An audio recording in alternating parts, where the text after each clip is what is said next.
É isso aí, gente. Estamos começando mais um programa Show de Saúde, TV Cuiabá, canal 11.1. Muito obrigado pela sua audiência, pelo seu carinho, por nos permitir entrar aí no seu lar todas as terças-feiras a partir das 19 horas. Por ocasião da política, a partir das 20 horas, durante esse período eleitoral. No sábado, às 8 horas da manhã e com reprise ao meio-dia e também ao domingo às 2 horas da tarde, tá? Então você que não conseguir pegar o programa na íntegra, você pode acompanhar no sábado, 8 horas da manhã, no sábado, meio-dia, ou no domingo, 2 horas da tarde, pelas nossas redes sociais que estão aí na tela. Hoje eu estou tendo o prazer de receber o Dr. Ricardo Venson Souza Gonçalves, fisiatra. Como eu falei para vocês, eu iria estar trazendo alguns fisiatras, um grupo de fisiatras aqui, que é o doutor Ricardo primeiro, a doutora Marcela vai estar com a gente e a doutora Thaís também, falando sobre fisiatria, porque fisiatria cuida de uma patologia, é uma parte da medicina que o paciente não conhece tão bem e nem os próprios médicos. Então a gente está aí fazendo o quê? Mostrando para você o que é o fisiatra. Vamos aqui debater vários assuntos sobre a fisiatria, vamos falar sobre dor, vamos falar sobre dor crônica, vamos estar falando sobre fibromialgia, vamos estar falando sobre espasticidade. No decorrer do programa, o apresentador aqui desenrola isso aí, tá ok? E é isso, vamos soltar a vinheta.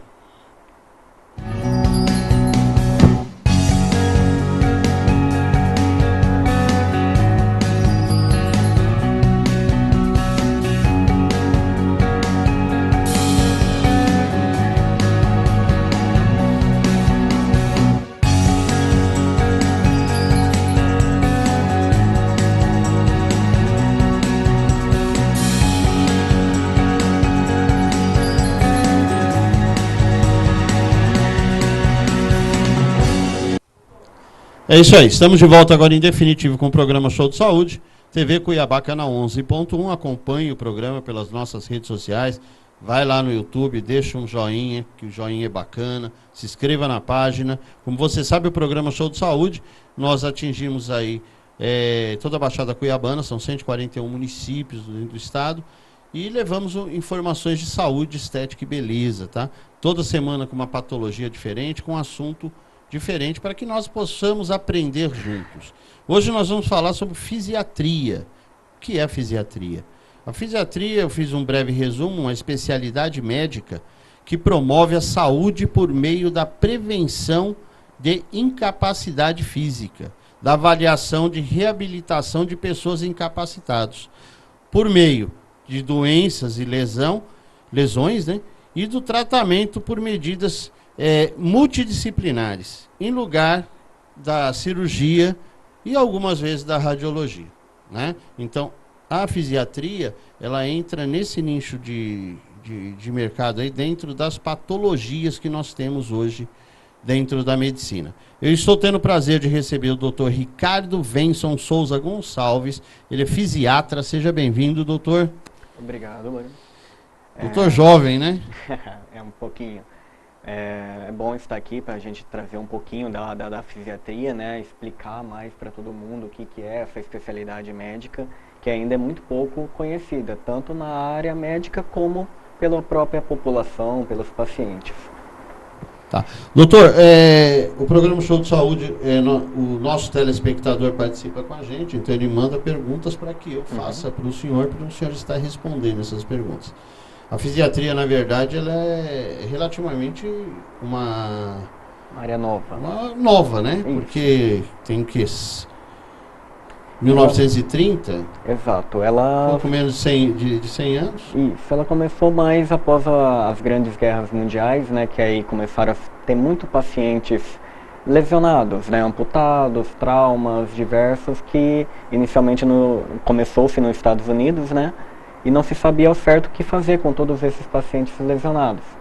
Então foi necessário, vista a necessidade de se estudar sobre essas lesões e criar formas de colocar esse paciente lesionado de volta à sociedade, ao mercado de trabalho, né? Dando a ele a total independência, né? Para trabalhar, para ter sua vida.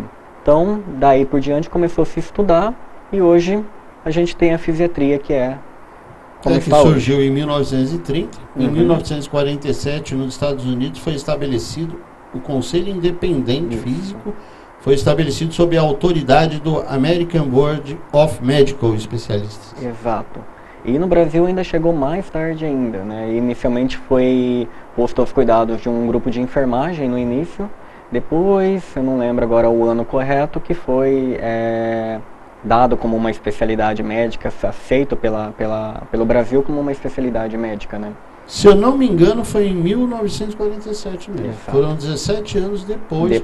Quando se fez, quando nos Estados Unidos se estabeleceu esse conselho independente, aí começou no Brasil. Se eu não me engano, eu li alguma coisa a respeito, foi em 1947, mas a gente pode pesquisar depois. Okay. Doutor, o senhor, doutor Ricardo, o senhor atende hoje onde? Hoje eu atendo no SB Medical, ali ao lado do Jardim Cuiabá, tem um consultório. Atendo também a população pelo SUS também, no Centro de Reabilitação de Várzea Grande e no Centro de Especialidades em Saúde de Várzea Grande também. Então, uma das perguntas, inclusive, do Borges Paivani, ele é de Aracaju. Ele fez essa pergunta: temos essa especialidade hoje pelo SUS? Então já está respondido. Exato. Temos, mas como é a demanda? Então, a demanda é bem grande, até aqui em Mato Grosso é um pouco menor pelo fato de ainda ser pouco conhecida. Mas em outros estados, que é mais estabelecida a fisiatria, a demanda é bem grande. Por exemplo, em São Paulo, onde eu fiz a minha especialização, a gente tem grandes centros de reabilitação como o Luci Montoro, que a demanda é muito grande. Não vou saber dizer números, porém são demandas grandes que o paciente consegue chegar e ter esse aporte da fisiatria, da reabilitação, para tudo pelo SUS, tudo gratuito pelo SUS. Doutor Vicente, está aí respondida a pergunta. Então nós temos o tratamento pelo SUS, porém não existe uma demanda tão grande hoje por não ser conhecido. A partir desse programa agora vai haver uma demanda, porque vocês vão estar sabendo um pouquinho mais do que é fisiatria. E uma das perguntas que eu tenho aqui do Vicente Faires, ele é de Alphaville, aqui em Cuiabá, ele pergunta para o doutor: fisiatria, qual a diferença para fisioterapia? Porque aí nós confundimos fisiatria com fisioterapia. Eu só estou aqui entrando na pergunta do nosso telespectador, ele fez a pergunta sobre fisiatria, mas acaba se confundindo com ortopedia e reumatologia, né? Então eu queria que o senhor desse as diferenças para a gente. Então, vamos começar pela formação. O fisiatra, ele é formado médico, né? São 6 anos de medicina e depois são mais 3 anos de especialidade, de reabilitação, né? Na residência. Então, para você ser fisiatra, você tem que ser médico e ter a residência em fisiatria. A diferença entre o fisiatra e o fisioterapeuta, a gente chega aí, né? O fisiatra, ele é médico, o fisioterapeuta, ele é formado em fisioterapia, né? Ele atua na área da fisioterapia em si, né? E o fisiatra, ele atua no diagnóstico da incapacidade e na programação de um tratamento para essa incapacidade que o paciente tem. O fisioterapeuta, na verdade, ele não tem doutor, ele não é doutor. Ele não é. A diferença... ele não é médico, né? Porque ele pode ser... Ele é doutor, mas não é médico, é verdade. Ele não é médico. E no caso da ortopedia? Então, a ortopedia, ela é a parte da medicina, vamos falar mais vulgarmente, cuida da parte do osso, né? Então, o paciente que quebrou, que tem uma lesão ali, que precisa operar, tudo. A fisiatria, ela é a área clínica onde os diagnósticos e os tratamentos são feitos clinicamente. A gente não atua na área cirúrgica, tá? O ortopedista cuida mais dessa parte cirúrgica e as partes de lesões clínicas vêm mais para a área da fisiatria. Reumatologia? A reumatologia cuida mais das doenças reumatológicas, né? Por exemplo, a artrite reumatoide, espondilite anquilosante, entre outras várias doenças reumatológicas. A fisiatria, ela atua em conjunto, tanto com a reumatologia como na ortopedia, pensando na reabilitação da incapacidade da doença. O legal da fisiatria é poder trabalhar com todas as especialidades, tá? Por exemplo, um paciente que tem artrite reumatoide, faz o acompanhamento com o reumatologista para fazer o tratamento adequado dessa artrite reumatoide. E normalmente o paciente pode evoluir com uma dor, pode evoluir com alguma incapacidade pela lesão da artrite. E o fisiatra atua nessa dor, nessa incapacidade, criando-se um tratamento de reabilitação para ele ter a funcionalidade, a independência e poder fazer tudo sozinho. Está aí respondida a pergunta, aliás, bem completa a resposta. Doutor, quando devo procurar um fisiatra? Como a fisiatria é relativamente nova, pouco conhecida, a pergunta ela vem a ser bem, né? Quando devo procurar um fisiatra? Joana Santini, Botafogo, Rio de Janeiro. Então, a fisiatria, ela atua nessa parte da incapacidade e na parte da dor. Então, todo paciente que tem uma dificuldade para andar, uma dificuldade de movimentação, isso independente da causa, uma dificuldade no seu tratamento de dor, pode procurar o fisiatra para ajudar nesse tratamento. Muito também é feito junto em conversa com os outros especialistas, como o neurologista, o ortopedista, o reumatologista, que podem encaminhar o paciente para associar o tratamento das doenças incapacitantes junto com a fisiatria. Então a gente tem mais uma procura pelo fisiatra, principalmente nos casos de dor, por exemplo, lombalgia, cervicalgia, síndrome dolorosa miofascial, a fibromialgia, que a gente vai conversar um pouquinho também, e outras doenças incapacitantes, como o paciente que teve um AVC, paciente que teve uma lesão traumática, como um traumatismo raquiomedular, um traumatismo craniano. Então, o fisiatra cuida dessas lesões para o paciente ter uma qualidade de vida melhor. Aí, respondido. Na verdade, então, tem que trabalhar em conjunto, porque, por exemplo, passou pelo neurologista, o neurologista encaminha para o fisiatra. Exato. E assim por diante. Vai para o ortopedista, encaminha para o fisiatra. Isso. Então tem que haver essa comunicação entre todo mundo, né? Que é uma da... Ou ao contrário, exato. O fisiatra encaminha para o... Exato, também isso acontece muito. O que me fez ir para essa área é exatamente essa multidisciplinaridade que tem dentro dela. Você poder trabalhar com todo mundo, com todas as especialidades em conjunto, com todos os terapeutas em conjunto e ter uma gama de paciente desde criança a idoso podendo ser atuado em cima de todo mundo, entendeu? Trazendo para o paciente a qualidade de vida que basicamente é isso que a fisiatria tenta trazer para o paciente, a qualidade de vida.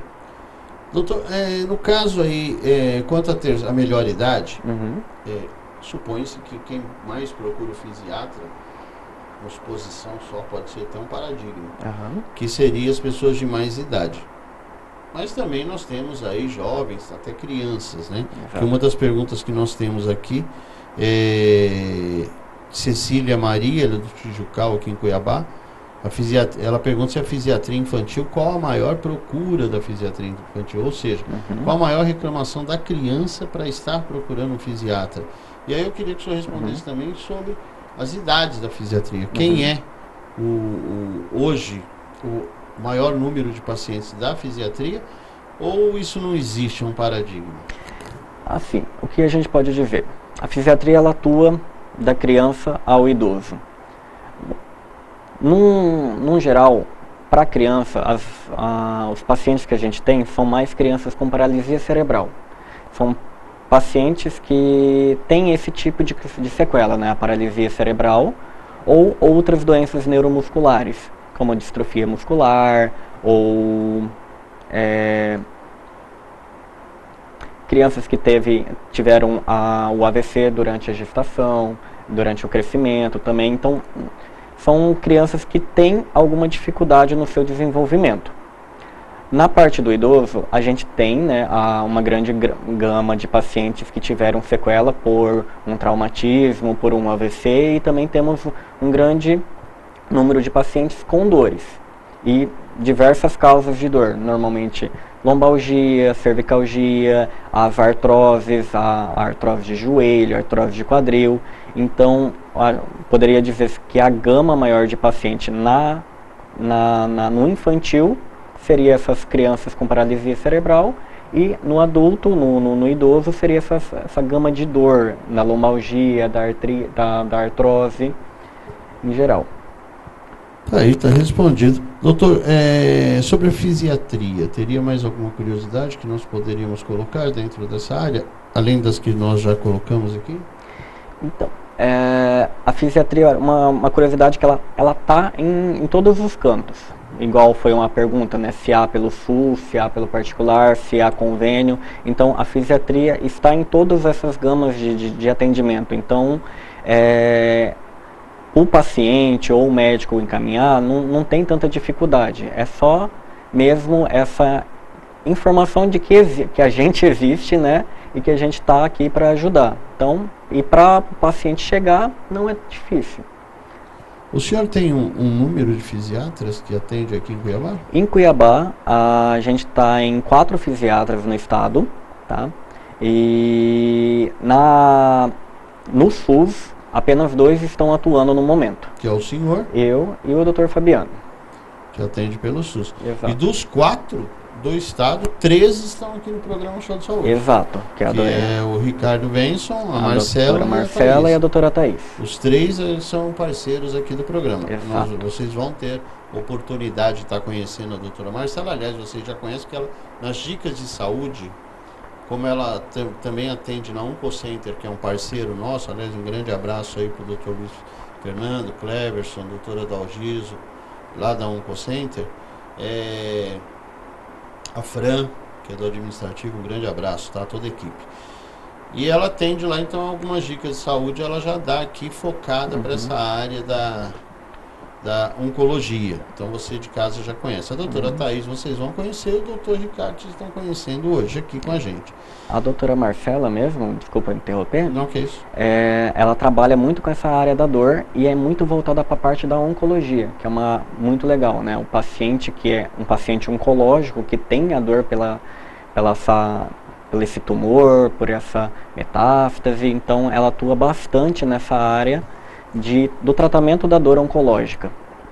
Daí mostra que a fisiatria a gente consegue atuar em conjunto com todas as áreas. Todas as patologias. Todas, né? as patologias, exato. Tá aí. Doutor, antes de acabar esse bloco aqui, faltam alguns minutos ainda, eu já vou entrar num outro assunto, que é a fibromialgia. Exato. A gente está falando um pouco sobre a fibromialgia, tá? Vamos começar a pergunta esclarecendo para o telespectador. Josiane Almeida Silva, de Campinas, São Paulo, faz a pergunta: o que é a fibromialgia? Que é para deixar o nosso telespectador ciente da patologia, porque às vezes a pessoa tem e nem sabe. Então, a fibromialgia é uma doença exclusivamente de dor. É uma das causas de dores que a gente tem no Brasil, que é mais comum.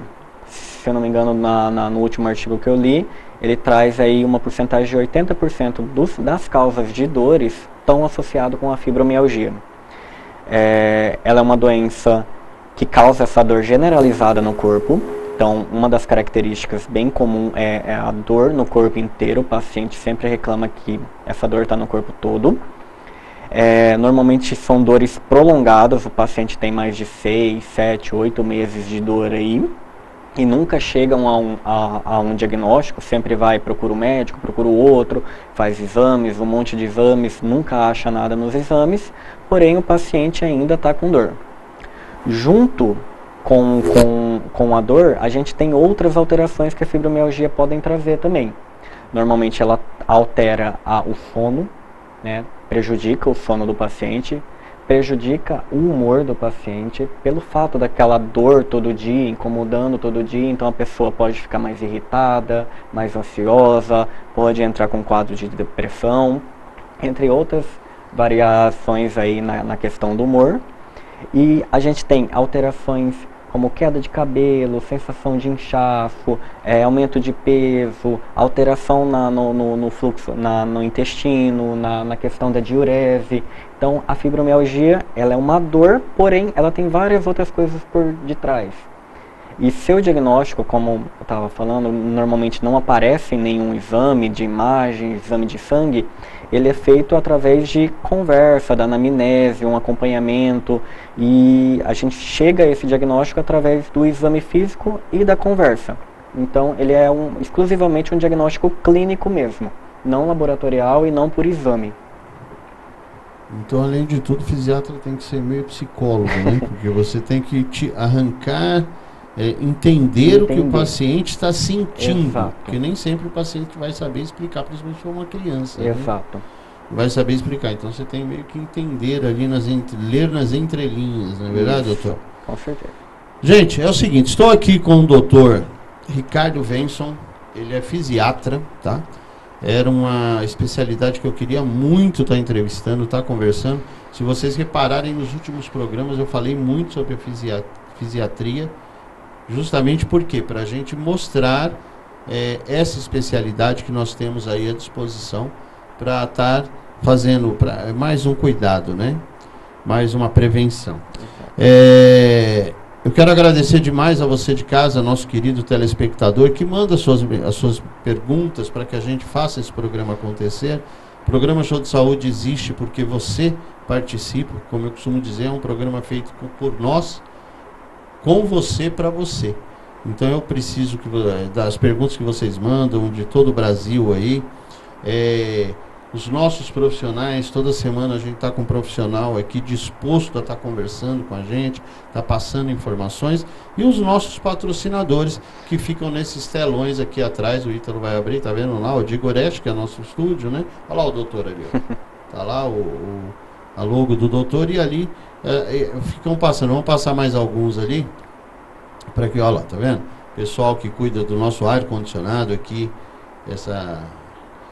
bem queimadinha, que agora também estamos mexendo com a parte de estética. Então, você esteticista, você profissional porque a estética não deixa de ser saúde, né? Porque autoestima, aquele negócio todo. Então, você da estética, você da saúde, você que trabalha nessa área, entre em contato com a gente. O telefone está na tela ali, ó, 981 18 5862, para irmos até aí. Eu vou atender vocês pessoalmente, para explicar como funciona o programa Show de Saúde, para você vir a ser parceiro, a estar com a gente aqui também, passando orientações de estética, de beleza, tá? Você que é profissional da área médica. O programa Show de Saúde nós temos como princípio, doutor, não pulverizar o programa, ter 20 especialistas de uma área só, não. Na verdade, nós queremos 2 ou 3 especialistas de cada área, que é para dar assunto, na verdade, debate, e estar colocando esses especialistas a serviço da população. Então, não é encher o programa de profissionais, é ter os principais profissionais da região. Essa é a ideia do programa Show de Saúde. Então, você entra em contato com a gente para ver se a sua especialidade ainda nós temos aqui para colocar a sua especialidade, para você vir fazer parte do programa Show de Saúde, tá? E estar divulgando sua marca, está entre grandes marcas e nomes aí da região Centro-Oeste. O programa Show de Saúde é transmitido pelo canal 11.1, TV Cuiabá, vai ao ar todas as terças-feiras, às 19 horas oficialmente, mas agora às 20 por causa do horário político. Repete-se no sábado, 8 horas da manhã, no sábado, meio-dia, e no domingo, 2 horas da tarde. Então, quem perdeu o início dessa entrevista com o Dr. Ricardo, pode estar nos assistindo nas reprises ou pelas nossas redes sociais, YouTube e Facebook, que vai estar à disposição de vocês também. Só clicar ali, seguir a nossa página, né? E se inscrever e deixar um joinha para a gente, você vai receber todas as informações do Show de Saúde. Doutor, nós vamos fazer um breve intervalo comercial e voltamos para continuar sobre fibromialgia. Tá? Depois nós vamos falar um pouco sobre espasticidade. Espasticidade. Espasticidade. Nós vamos falar um pouquinho sobre isso para o senhor explicar do que se trata, tá bom? Então vamos para a dica de saúde de hoje e depois para o nosso intervalo comercial. Olá, eu sou a Zizi Fares, dermatologista, e faço atendimentos aqui em Cuiabá, no prédio SB Medical. E hoje eu vou dar dica para vocês sobre o ácido hialurônico, que é o preenchimento que a gente faz em algumas regiões para dar pontos de sustentação e volumização. Então, a gente consegue colocar nessa região aqui para poder sustentar o rosto e dar aquele efeito de top model look. Podemos melhorar olheiras, mandíbula, o queixo, dar volumização para aquela pessoa que tem o queixo mais para trás. Suco nasogeniano, o famoso bigode chinês que muita gente se incomoda. Empinar aquela pontinha do nariz que está um pouquinho para baixo, aquele ossinho que fica aparente. Então a gente consegue melhorar muitos pontos, embelezando o rosto do paciente. Você tem alguma dúvida em relação a isso? Essas foram as dicas de hoje sobre o preenchimento com ácido hialurônico. E a duração dele é de 1 ano a 1 ano e meio, dependendo da marca do que o profissional utiliza. Vocês gostaram dessas dicas? Espero que sim. Eu espero vocês nas próximas dicas.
É isso aí, estamos de volta com o programa Show de Saúde TV Cuiabá, canal 11.1.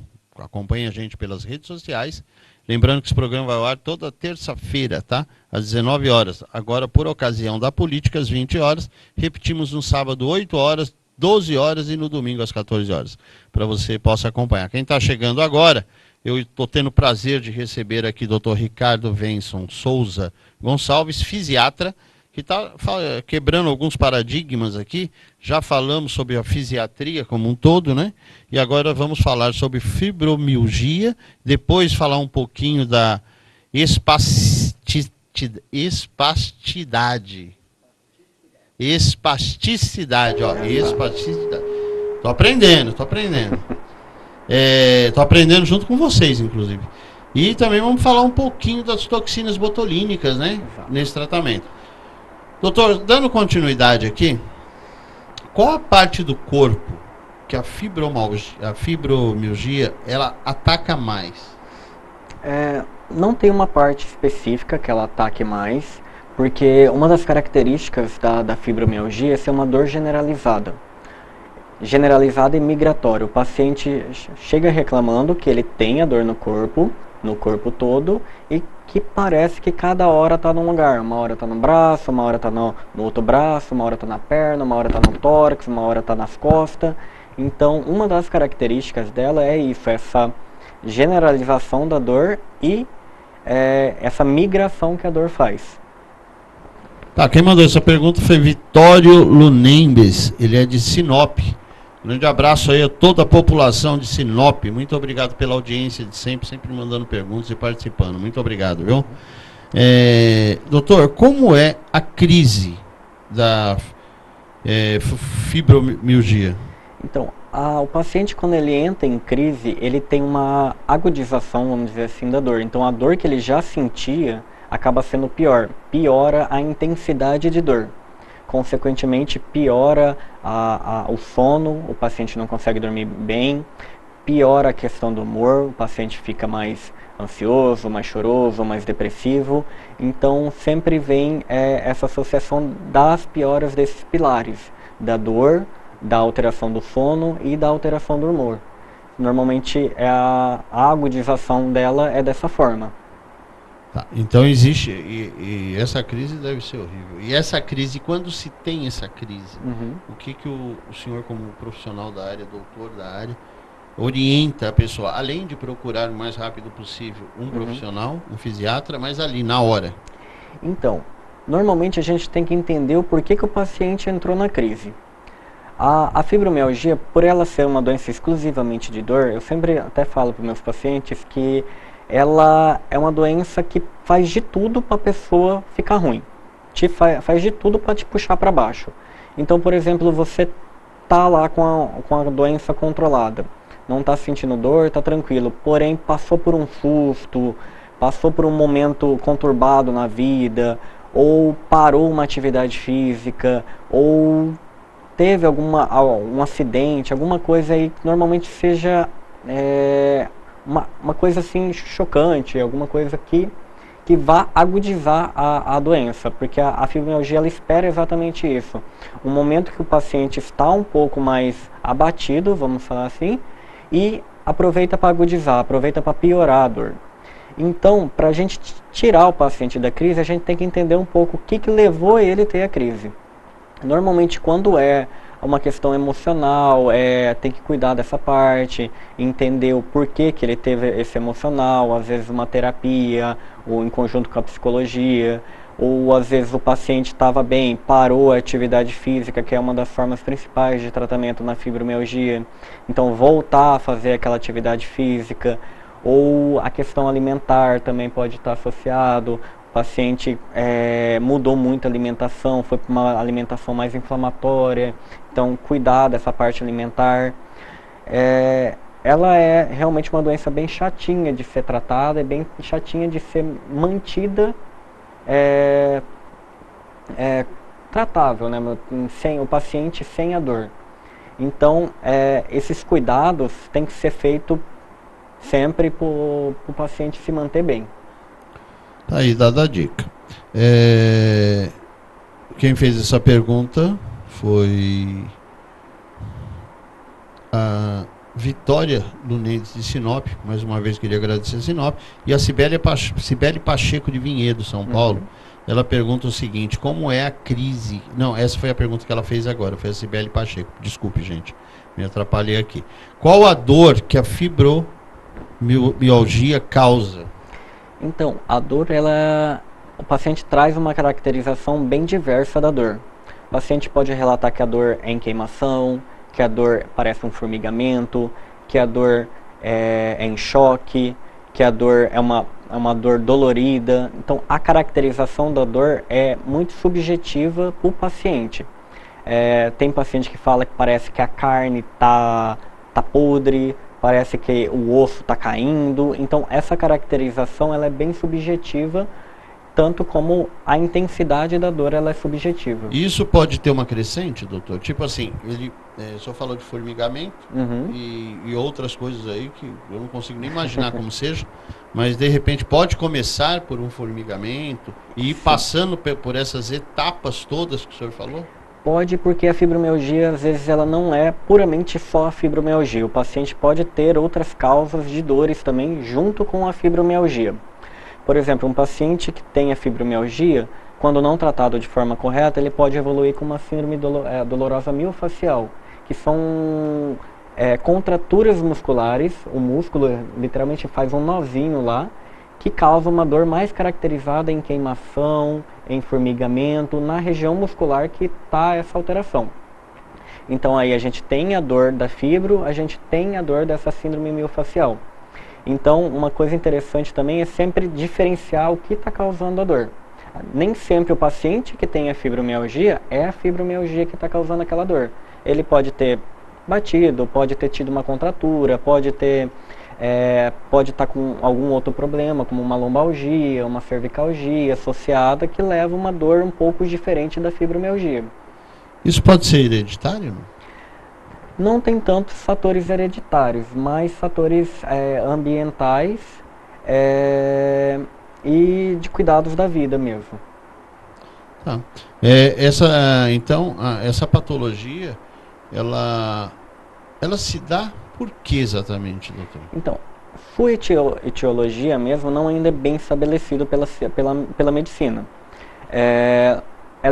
A epidemiologia dela é mais, são para 4 mulheres para 1 homem, é mais comum nas mulheres. Não se sabe ao certo o porquê que ela causa, né? Não tem um porquê ainda bem estabelecido,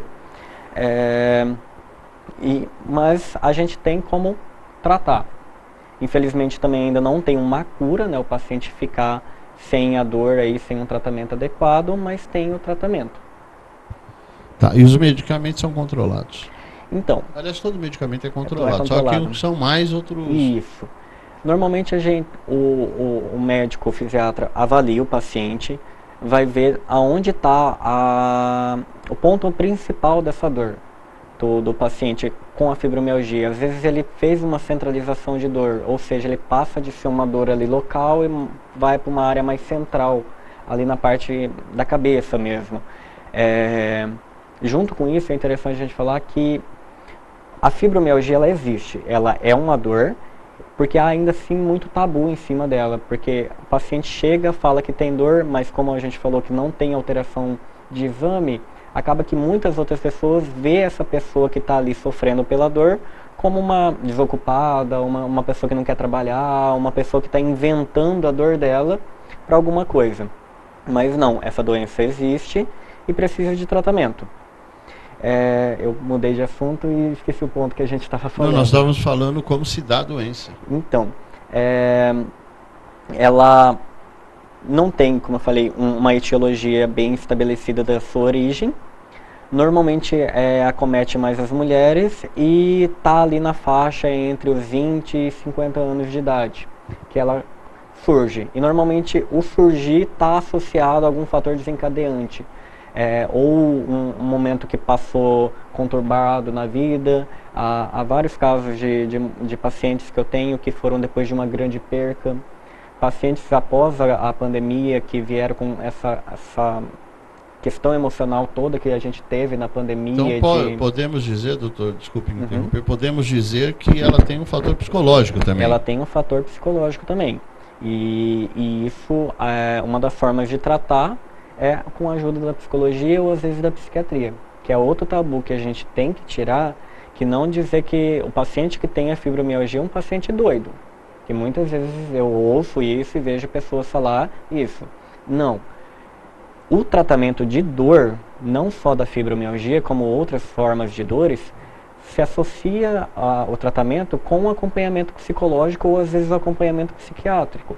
Porque o paciente está sentindo dor, sua qualidade de vida cai, seu sono altera, seu humor altera. E às vezes a gente precisa desse multidisciplinar, desse acompanhamento multidisciplinar para o tratamento ir de forma correta e a gente ter uma qualidade de vida para o paciente. Tá aí respondido. Quem fez a pergunta inicial foi Odair José Caldas de Brasnorte MT.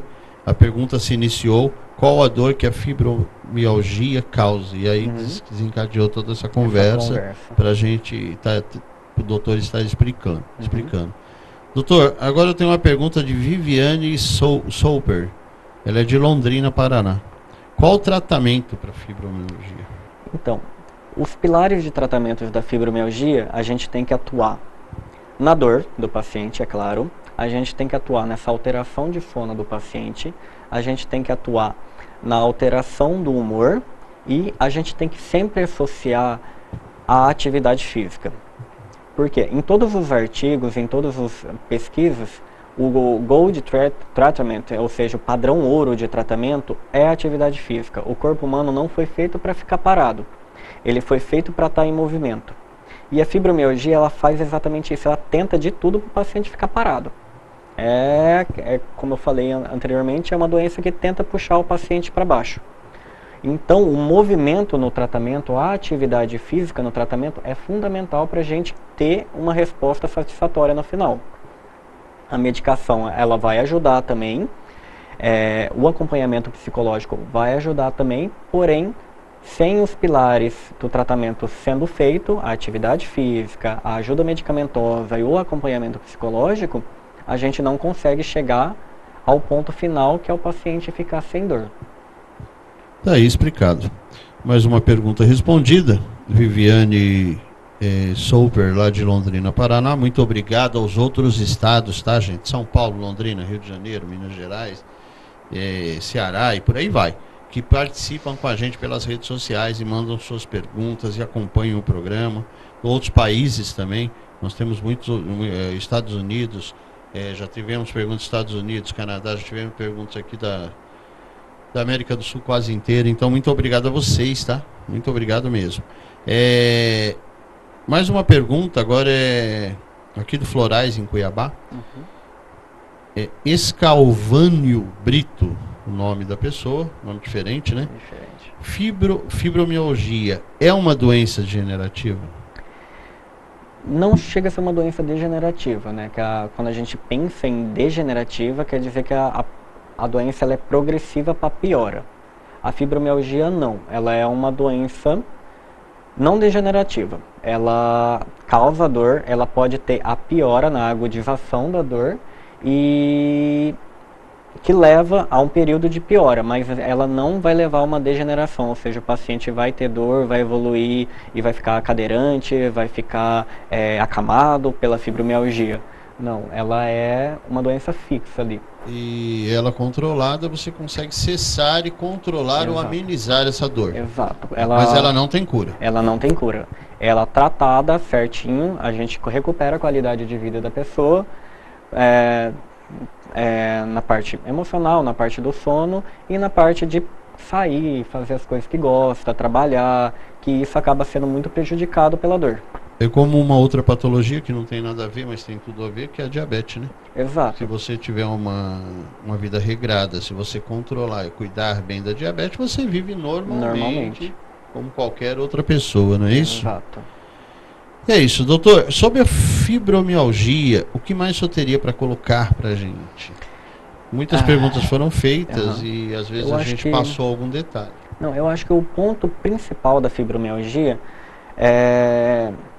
são vários, mas vamos colocar o que eu acredito ser o mais interessante, seria esse tabu, né, que ainda se tem por detrás da fibromialgia, que consideram ela não doença, né, considera, às vezes o paciente não procura porque fica com vergonha de sempre estar reclamando de dor.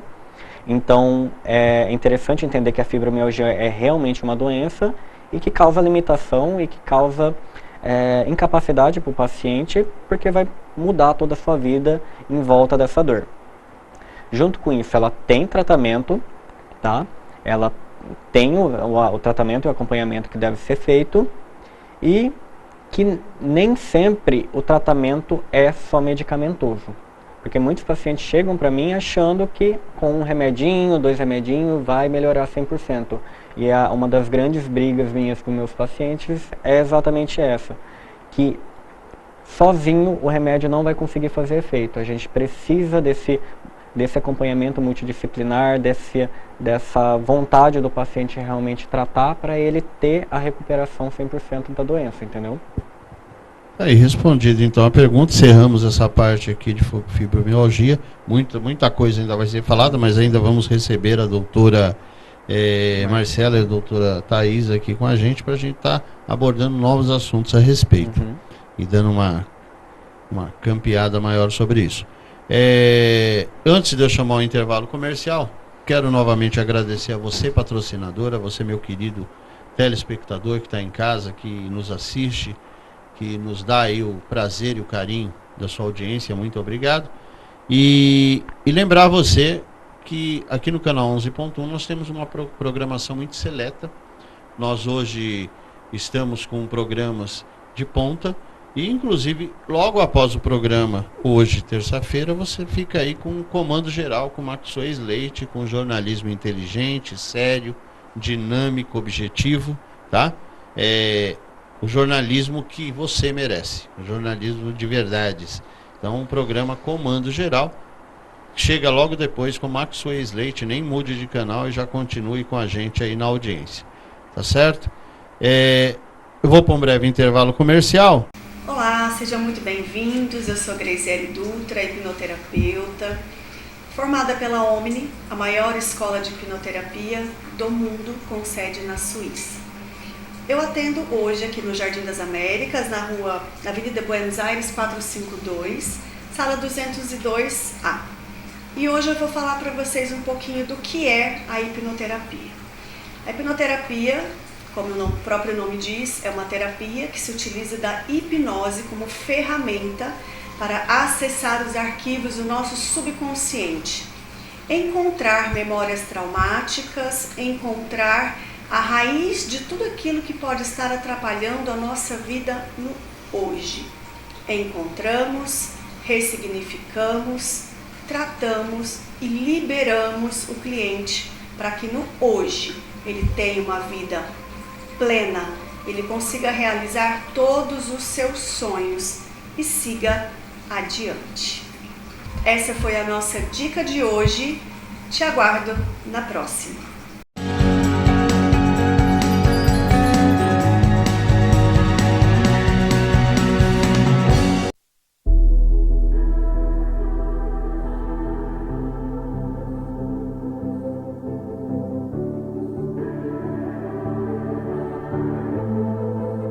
Legends never die when the world is calling you.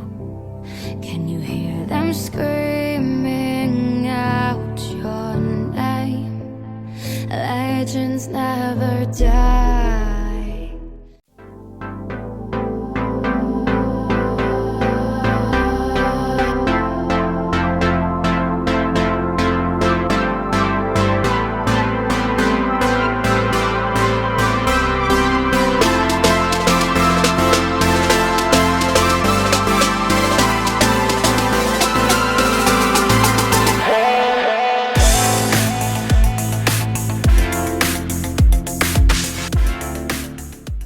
Instituto Machado. Todas as especialidades em um só lugar. Harmonização facial, implante dentário guiado por computador sem corte, lentes de contato, ozonioterapia. Instituto Machado. Aqui é o seu lugar.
Está seguro? Portaria remota 24 horas da New Line. Segurança e economia de até 70%. É prático e moderno. newlinesegurança.com.br.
Estamos de volta com o programa Show de Saúde TV Cuiabá, canal 11.1. Muito obrigado pela sua audiência, pelo seu carinho, a você que eu costumo chamar de padrinhos e madrinhas.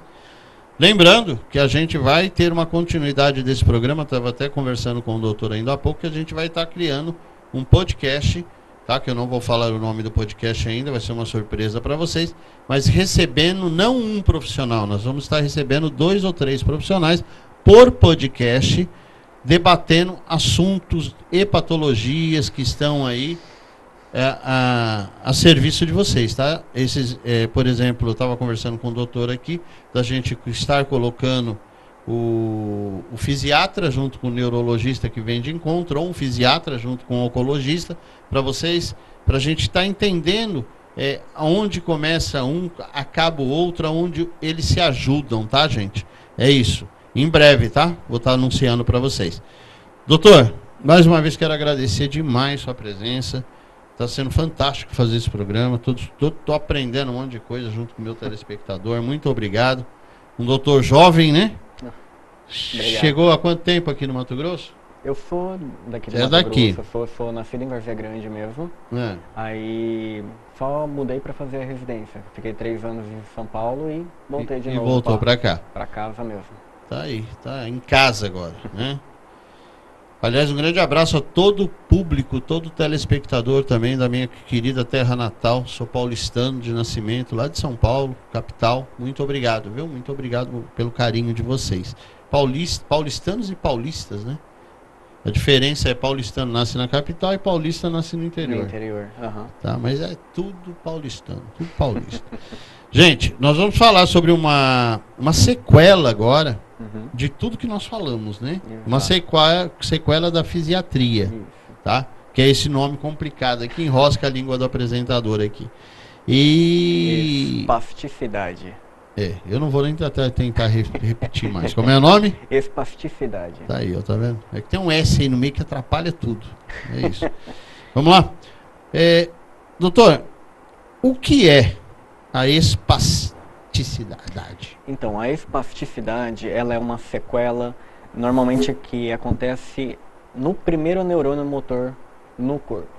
A gente tem o primeiro neurônio motor, que sai aqui do cérebro e vai até a medula espinhal, e o segundo neurônio motor que sai da medula espinhal e vai até a musculatura.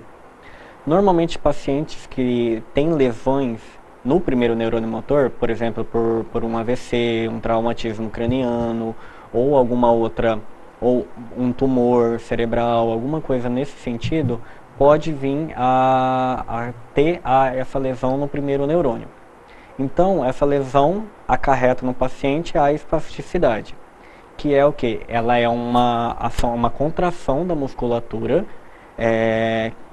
o músculo ele contrai e não consegue mais relaxar. Então, é muito comum você ver paciente com AVC que fica com aquela sequela de um lado do corpo, né? Que dificulta a sua movimentação, dificulta o seu andar, pelo fato de ele ter essa espasticidade atrapalhando. Então, normalmente você vê aquele paciente com o braço um pouco fletido, a perna ali também fletida, o pé um pouco caído, e tem essa dificuldade de esticar, de manter a funcionalidade do membro. Então, essa é a espasticidade, é uma contratura muscular que não relaxa. Aí, quem fez essa pergunta foi Simone Augustini, Centro-Norte, Cuiabá. José Araújo, Belo Horizonte, Minas Gerais. A pergunta dele qual é?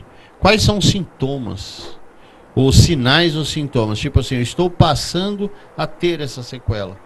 Então, normalmente está associado a alguma lesão ali do primeiro neurônio, né? Então, são pacientes que tiveram alguma doença que acomete ele. Como eu falei, o mais comum e mais fácil da gente explanar seria o AVC, né? O paciente teve o derrame, o AVC, ou isquêmico ou hemorrágico, lesou ali a parte encefálica, lesando assim o primeiro neurônio motor. E acarreta, então, no desenvolvimento dessa espasticidade, que é essa contratura voluntária e sustentada, que a gente fala. Ela não relaxa de forma nenhuma, né, sem um tratamento. Tá certo. Cíntia Pasguardi, ela é de Corumbá, Mato Grosso do Sul. Qual a causa? O senhor acho que já falou, Isso. mas vamos responder para a Cíntia novamente. Qual a causa, o que causa, não é qual a causa, o que causa essa patologia? Então, como eu falei, o que causa a espasticidade é a lesão do primeiro neurônio motor, né? Que é acarretado pelo AVC, pelo traumatismo craniano, por um tumor encefálico. Em crianças é muito comum naquela criança que nasceu com uma paralisia cerebral, que evolui com essa espasticidade. A próxima pergunta, inclusive, do Sérgio Pérez, do Jardim Aeroporto, Minas Gerais. A pergunta é se ataca também crianças, as crianças. Sim. Eu iria mais longe, eu quero saber se ataca as crianças e se ataca a pessoa, esse pessoal que está aí malhando, academia, eles corre esse risco ou não? Ou não tem nada a ver uma coisa com a outra? Não, não tem muito a ver. Na criança é mais comum nessa criança que nasce com esse probleminha, né, que é a paralisia cerebral, que é normalmente ali durante a gestação ou durante a hora do parto, que por algum motivo leva a uma lesão encefálica na criança e desenvolve a espasticidade. No jovem, no adulto, no idoso, estão sempre associadas a algum evento que leva a essa lesão do primeiro neurônio. Nos jovens, a gente pode dizer que normalmente é mais comum naqueles que sofrem algum acidente, né, no traumatismo, por acidente automobilístico, moto, vai lá, cai, bate a cabeça, faz o traumatismo craniano e desenvolve essa doença, essa sequela, perdão. E no idoso tem a parte traumática, mas normalmente está mais associada ao AVC, a tumores ou metástases oncológicas que levam à lesão do primeiro neurônio. Quais são os tipos dessa patologia? Então, quem faz essa pergunta, doutor, é Simonal Aguieri, Cidade Alta, Cuiabá. Tá. A espasticidade, ela tem um tipo só, que é essa de contratura, tá, sustentada ali na musculatura. A gente tem uma outra forma de lesão que está muito associado ao paciente com Parkinson, que é mais associado a como uma roda denteada, que a gente fala. É uma espasticidade onde o paciente ele vai fazer o movimento e é um movimento com alguns travamentos, né? A espasticidade, no geral, ela vai fazer um movimento mais elástico. A gente tenta e o paciente puxa novamente o braço ali pela essa contratura muscular que ele tem. Entendeu? Então é um reflexo mais elástico mesmo, né? Então a gente tenta colocar o paciente na postura correta e ele vai lá e contrai de novo o membro. Tá, e aí falando da toxina botulínica nesse caso, onde que entraria a toxina botulínica? Então, porque a toxina botulínica, como a gente viu o Dr. William falar, é muito usada em harmonização orofacial, na parte estética, mas eu já entrevistei dentista odontos aqui que usam ela para bruxismo, porque ela paralisa o músculo e tal. Seria o mesmo princípio? Exatamente. A toxina botulínica, ela é bem conhecida pela essa parte estética dela, né, o famoso Botox, nessa parte de harmonização facial, tudo. Porém, uma das funções dela, na parte de doença, seria nesse tratamento da espasticidade, onde a gente avalia, o fisiatra vai avaliar o paciente com essa sequela, vai ver qual o músculo que está entrando com essa espasticidade e, em seguida, faz a aplicação da toxina botulínica. Porque o que a toxina botulínica ela faz? Ela faz exatamente o relaxamento daquela musculatura. Ela bloqueia ali a parte da função onde mantém a contratura, né? Vai lá na parte de mediadores e bloqueia aquela sinapse ali, fazendo um relaxamento da musculatura do paciente. E com isso, traz para o paciente uma melhora da função, não que a toxina vai trazer função para o paciente, tá? Porque tem muitos pacientes que chegam achando também que a toxina ela vai servir para o paciente voltar a andar, né? Porém não, ela ajuda no relaxamento e tentativa de fazer voltar a função daquele membro, tá? Então, e isso tem que ser feito corretamente naquele músculo que está mais espástico. Então é feita a avaliação, é feita uma classificação dessa espasticidade de acordo com o grau dessa espasticidade, calculada uma dose mais correta e feita ali no ponto certo da musculatura que o paciente tem a lesão. Então, só voltando, só lembrando que o senhor falou do Botox. Botox é uma marca, tá, gente? É uma marca. Tem o Botox, tem Botolix, tem um monte aí. Se fala muito sobre Botox, mas é toxina botulínica, tá? As principais marcas que a gente tem seriam o Botox, a Dyspor e a Xelmin. Que a gente tem aval do Ministério, da FDA, que é a parte americana, né, do controle de drogas, para utilização nesse tratamento. Tudo certinho pela Anvisa, tudo certo. Isso. Doutor, vamos falar um pouco agora da dor. Então vamos falar da dor crônica. Quais são os tipos de dor crônica? Luciane Mafri, Ela é da Prainha, aqui em Cuiabá. Então, a dor crônica, a gente classifica a dor, numa forma geral, em dor aguda, né? Que é aquela dor que perdura aí por menos de 3 meses até, que está muito associada a pequenos traumas, né? Virou um pé, bateu, machucou na academia, machucou num acidente, que normalmente é limitante, né? Acontece, sarou, pronto, não vai ter mais aquela dor. Ela é uma dor local ali. A gente tem a dor crônica, que está relacionada a um tempo maior de dor, né? São aí mais de 3 meses de dor que o paciente tá sofrendo, e normalmente estão relacionados a alterações mais complexas ali dentro do corpo. Por exemplo, dores neuropáticas, como em pacientes com a diabetes, que a gente conversou até um pouco também, que desenvolve lesões neurológicas pela diabetes, né? Faz a neuropatia diabética. Então, se transforma essa neuropatia diabética numa dor crônica. Pela lesão que ele causa, o paciente vai ter essa dor aí pelo resto da vida. Porém, tem tratamento, claro. E outras formas, como a lombalgia, né? A dor nas costas por uma alteração biomecânica, são, se não tratada, não diagnosticada e tratada de forma correta, o paciente vai ter essa dor, aí por um longo período de tempo, essa dor para de ser uma coisa localizada, para de ser uma coisa aguda e passa a ser uma dor crônica, por um período prolongado aí de tempo que você está sofrendo dela.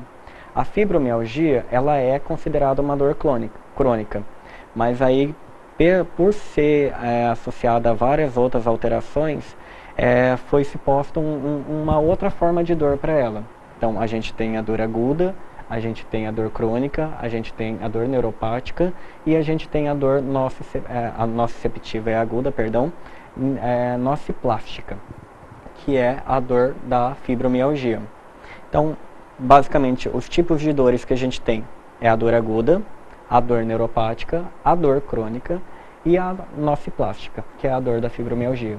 Tá aí, com essa pergunta aí o senhor respondeu não só a Luciana Mafre lá aqui da Prainha, o senhor respondeu também a pergunta aqui, o que quais são os 3 tipos de dor, né? Uhum. Vitório Santos de Tocantins, o senhor respondeu também a pergunta dele. Também respondeu que é uma dor crônica, né? Uma dor crônica é aquela que perdura por mais de 6 meses. Isso, mais de 3 a 6 meses. É uma dor crônica. Crônica. Tá. Ali todo dia com o paciente por um longo período de tempo. Tá. E como essa dor pode ser classificada, doutor? Intensidade. Intensidade. Rogério Almeida, de Sumaré, São Paulo. Então, há várias escalas de classificação de dor, porém a mais utilizada e mais fácil da gente utilizar com o paciente seria o EVA, que é a escala de avaliação visual de dor, que é classificado entre 0 e 10. É feita uma pergunta bem simples ao paciente, onde ele classifica a dor entre 0 e 10, sendo 0 sem nenhuma dor e 10 a pior dor que ele já sentiu na vida. Dessa forma, o paciente traz para a gente qual é o nível de dor que ele tem, entre 0 e 10. E aqui tem uma pergunta também que eu acabei de ler ela aqui. Como saber o grau da dor? Linha Arcanjo, Santa Rosa, Cuiabá. Tá. Grau de dor, a intensidade da dor, a dor por ser uma característica muito subjetiva, né? Então, cada um vai sentir a dor de uma forma diferente. O limiar de dor de cada paciente é diferente. Uma dor que para um paciente pode ser classificada como 5, por exemplo, para outro ele pode classificar como 8, como 10, como a pior dor da vida dele. Então, classificação de dor é paciente para paciente, tá? Bem subjetivo. Tá, doutor, quais são os 3 tipos? O senhor já falou até a mais, falou 4, né? Uhum. O que a dor crônica pode causar? Cristina, Luiz e Maria, Goiabeiras, Cuiabá. Então, a dor crônica, como na fibromialgia, ela pode causar uma incapacidade, né? Uma dificuldade no fazer do dia a dia. Isso traz limitação, traz a incapacidade, traz uma revolta com a própria pessoa, porque ela não consegue fazer aquilo que ela estava acostumada a fazer, ela não consegue trabalhar, ela não consegue cuidar da casa, ela não consegue cuidar do seu filho. Então, são sequelas de incapacidade, de prejuízo de qualidade de vida que o paciente tem quando tem uma dor crônica. Aí. Qual a cura, né? A pergunta aqui, qual o tratamento da dor crônica? Sônia Bragança, ela é aqui do Jardim Itália. Qual o tratamento da dor crônica e o percentual de cura dessa dor? Então, a dor crônica, a gente tem que entender primeiro qual é o motivo do paciente estar tendo essa dor. Se o paciente está tendo essa dor crônica por uma alteração neurológica, por uma alteração nervosa, mais fácil, ou como eu falei anteriormente, pela uma alteração da diabetes, normalmente a gente necessita do tratamento medicamentoso para o controle dessa dor. No contexto da diabetes, a gente precisa ter o controle da diabetes, porque se a diabetes se manter lá num nível elevado, o paciente mesmo com tratamento vai manter tendo dor. Se o paciente tem uma alteração biomecânica, uma alteração da estrutura ali do corpo que leva a ele a ter dor, então a gente tem que atuar nessa alteração biomecânica. O que seria uma alteração biomecânica? Seria uma escoliose, seria uma dismetria ali de membro, uma perna maior que a outra, seria uma alteração de quadril, uma alteração de joelho. Então a gente tem que atuar naquilo que está causando essa alteração biomecânica do paciente, para a gente ter o alívio da dor. Em conjunto, a gente tem uma gama de medicações que a gente pode usar para proporcionar para o paciente o alívio da dor. Porque nem sempre a medicação é a forma de tratar a dor. Normalmente, muitos dos casos, a medicação está ali para aliviar a dor, que são coisas diferentes, o alívio e o tratamento, né? Se a gente só usar a medicação como alívio, o paciente vai ter alívio, mas quando para de usar a medicação, a dor volta. Então a gente tem que sempre associar o alívio com o correto tratamento dessa dor que teve. Bom, isso acaba abrindo uma pergunta que eu iria fazer de qualquer forma, que é o seguinte, então, a pessoa sentiu uma dor. Muitas vezes ela tem que procurar primeiro o fisiatra. Porque o fisiatra vai analisar, o que eu entendi, o fisiatra vai analisar essa dor, a origem da dor, e aí ele vai encaminhar para o outro profissional. Não, você vai passar por um oncologista, a sua dor pode ser tal coisa, você vai passar por um ortopedista, mas procurar primeiro o fisiatra. Hoje, até por não conhecermos, por ser uma atividade nova, por terem tão poucos aqui no Mato Grosso, como o doutor disse, são 4, né? E 3 estão com a gente aqui no Show de Saúde. Então, veja bem, às vezes a gente fala assim, não estou sentindo uma dor, eu vou no médico. Aí você vai no clínico geral. O clínico geral, ele vai tratar a dor como dor. Exato. Não é isso? Ele vai dar um medicamento analgésico para diminuir a dor. Quando o correto seria sentir uma dor diferente, a minha opinião, ir ao fisiatra para ver a origem da dor e o fisiatra encaminhar para o profissional correto. Exato. Isso seria o fisiatra. Eu estou correto quanto a isso? Concordo com o senhor, é exatamente isso. Essa triagem de dor normalmente é mais elaborada com o pessoal da fisiatria. Porque a gente consegue examinar o paciente não só no âmbito de alteração, a gente analisa o paciente como um todo. Porque às vezes a dor está ali numa postura que ele tem no trabalho, às vezes um vício que ele tem, um vício postural, uma LER, né, uma lesão por esforço repetitivo que ele pode estar fazendo. Então é feita essa análise e é proposto o tratamento, e às vezes esse tratamento precisa do auxílio de uma outra especialidade. Pensa, um exemplo, por exemplo, aquela síndrome do túnel do carpo, aquela pessoa que tem uma dor ali no punho, normalmente muito comum em paciente que digita muito, tem esse trabalho repetitivo com a mão. Então, às vezes, o paciente vem, a gente diagnostica essa síndrome do túnel do carpo, mas às vezes o tratamento clínico não é suficiente, às vezes precisa de um tratamento cirúrgico para o tratamento dessa síndrome do túnel do carpo. Então, é encaminhado para o ortopedista tratar.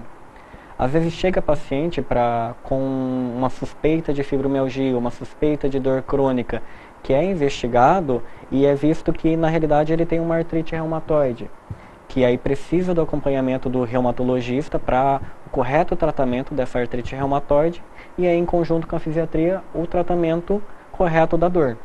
Então, como eu falei no início, essa é a parte legal da fisiatria, que é conseguir trabalhar com todas as especialidades em conjunto. No tratamento da doença que está causando a dor e no tratamento da dor, na melhor atuação para o alívio e o tratamento da dor. Para colocar esse indivíduo também disponível para trabalho, para ter uma vida melhor, né? Na fisiatria, o nome completo, na medicina física e reabilitação, a gente considera um paciente reabilitado aquele paciente que é reposto no mercado de trabalho. A gente só considera o paciente realmente reabilitado, a gente fala, a gente pode realmente dar alta para o senhor após a nova inserção dele no mercado de trabalho. Tá aí, respondida a pergunta. Doutor, estamos chegando ao final do programa. Tem uma pergunta aqui que ela deve ser complicada de responder, mas foi feita. Luciano Borges, Pedregal. Qual a pior dor que um ser humano pode se sentir? É bem complicado. Como eu comentei, pelo fato da dor ser subjetiva, é difícil ter uma resposta do que é a pior dor. Às vezes, uma dor traumática, a gente pensa, o paciente sofreu um acidente, quebrou uma perna, talvez essa seria a pior dor. Às vezes não, ao paciente com a fibromialgia, como a dor leva a uma alteração incapacitante em toda a sua vida por um longo período de tempo, ele pode considerar essa como a pior dor. Ou às vezes um paciente que tem uma dor por uma lesão tumoral, vem toda essa questão do tumor, toda essa questão emocional em cima, talvez essa pode ser a pior dor da vida dele também.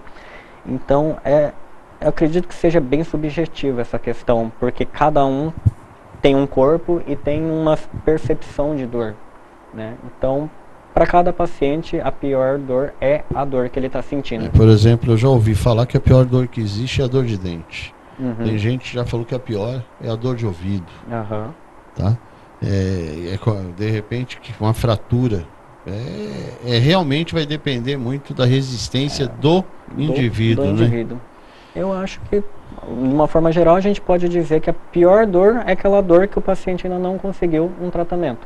A pior dor é aquela que a gente sente. É aquela que a gente sente, exatamente. Não tem muito o que falar. Doutor, quero agradecer demais novamente ao senhor pela sua presença. Estamos chegando ao final do programa Show de Saúde. Agradecer aos nossos telespectadores, nossos parceiros do programa. Como eu costumo dizer, o programa é feito por nós, com você, para você. Muito obrigado a você que acredita no programa Show de Saúde, que nos assiste, acompanha aí toda semana. Todas as terças-feiras estamos no ar às 19 horas. Agora por conta da eleição às 20 horas, né, por conta das campanhas, mas daqui a um mês já volta ao normal. E o programa vai ao ar também no sábado, 8 horas da manhã. Repete meio-dia no sábado e 2 horas da tarde no domingo. Então você que não conseguiu acompanhar na íntegra essa entrevista que fizemos aqui com o Dr. Ricardo Venson. Falamos sobre muitos assuntos aqui, assuntos importantes aí, que muita parte da população tem essa patologia, sofre com isso e não conhece essa especialidade que é o fisiatra, que é justamente para quem tem esse quadro, tá? Então assista o programa, acompanhe, coloca os dados do doutor na tela para mim, Ítalo.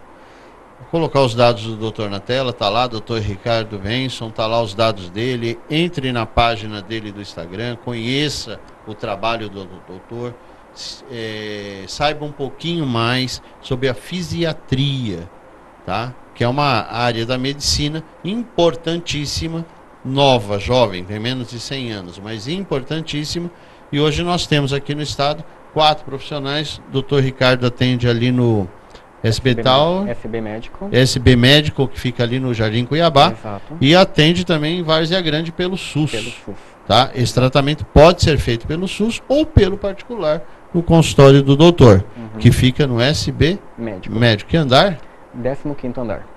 Sala? Sala 9. 15º andar, sala 9.